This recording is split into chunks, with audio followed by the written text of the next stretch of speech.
بسم اللہ الرحمن الرحیم۔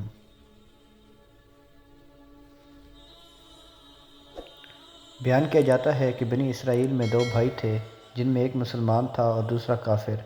دونوں دریا کے شکاری تھے۔ کافر بت کو سجدہ کرتا تھا، مگر جب مچھلیوں کے لیے جال تیار کرتا تو اس میں ڈھیروں مچھلیاں آ جاتی۔ اس کو کھینچنا بھی اس کے لیے مشکل ہو جاتا، مگر مسلمان کے جال میں صرف ایک ہی مچھلی آتی تھی اور اسی پر صبر کے ساتھ خدا کا شکر ادا کرتا۔ اتفاقاً ایک روز اس مسلمان کی بیوی اپنے مکان کی چھت پر گئی تو اس کی نظر کافر کی بیوی پر پڑی، جو زیور اور بہترین لباس سے آراستہ تھی۔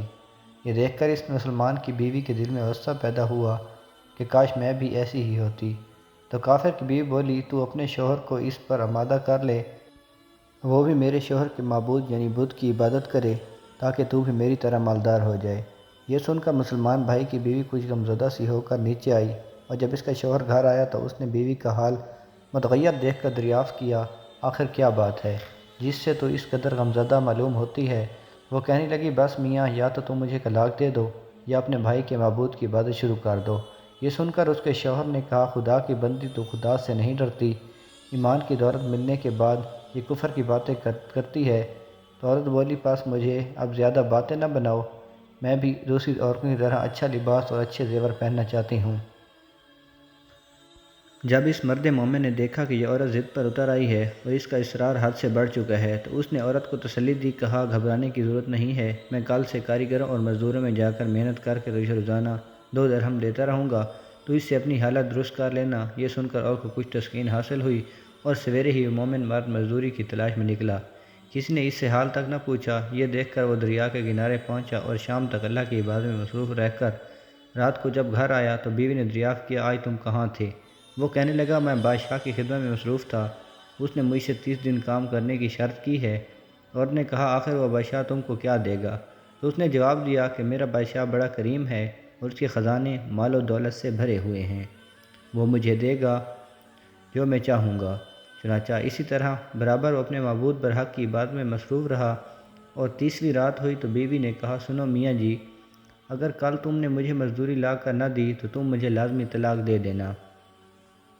یہ سن کر اس کو اس قدر پریشانی لاحق ہوئی، اس نے تیسری صبح کو اس نے ایک یہودی سے کہا، تم مجھے مزدوری پر لگا لو گے؟ یہ سن کر یہودی کہنے لگا، ہاں، تم کو مزدوری تو مل جائے گی، لیکن شرط یہ ہے کہ میرے پاس تمہارے کھانے پینے کا کوئی انتظام نہ ہوگا۔ چنانچہ وہ مرد مومن روزے کی نیت کر کے یہودی کے ساتھ ہو لیا۔ اللہ تعالیٰ کے حکم سے ایک فرشتہ 19 اشرفیاں ایک نورانی طباق میں لے کر اس کی بیوی کے پاس پہنچا اور کہنے لگا، میں بادشاہ کا قاصد ہوں، اس نے یہ اشرفیاں لے کر مجھ کو تیرے پاس بھیجا ہے اور فرمایا ہے کہ تیرے شوہر ہمارے پاس کام میں تھا، ہم نے اس کو نہ چھوڑا یہاں تک کہ اس نے ہم کو چھوڑ دیا اور یہودی کے پاس چلا گیا۔ اگر وہ ہمارا کام کرتا تو ہم اس کو اور زیادہ اجرت دیتے، بس ایک اشرفی کی کمی اس وجہ سے ہے۔ چنانچہ وہ عورت ان اشرفیوں میں سے ایک اشرفی لے کر بازار گئی۔ سنار نے اس کی 1000 قیمت عورت کے ہاتھ میں رکھ دی، اور جب شام کو مومن مرد گھر واپس لوٹا تو عورت نے اس سے دریافت کیا، تم آج کہاں تھے؟ اس نے جواب دیا، آج میں ایک یہودی کے کام پر گیا ہوا تھا۔ تو بیوی کہنے لگی، آخر بادشاہ کی خدمت ترک کر کے تم دوسروں کی خدمت کیوں کرتے ہو؟ پھر اس کو اشرفیوں کا واقعہ سنایا، جس کو سن کر مرد مومن روتے ہوئے بے ہوش ہو گیا، اور جب اس کو ہوش آیا تو بیوی سے کہنے لگا، افسوس، میں بادشاہ دو جہان کی خدمت کا حق اپنے اوپر لازم نہ کیا۔ اس کے بعد اس شخص نے عورت کو چھوڑ دیا اور پہاڑوں میں چلا گیا، جہاں خدا کی عبادت میں مصروف رہ کر اس کا انتقال ہو گیا۔ اللہ تعالیٰ نے اس پر اپنا رحم فرمایا۔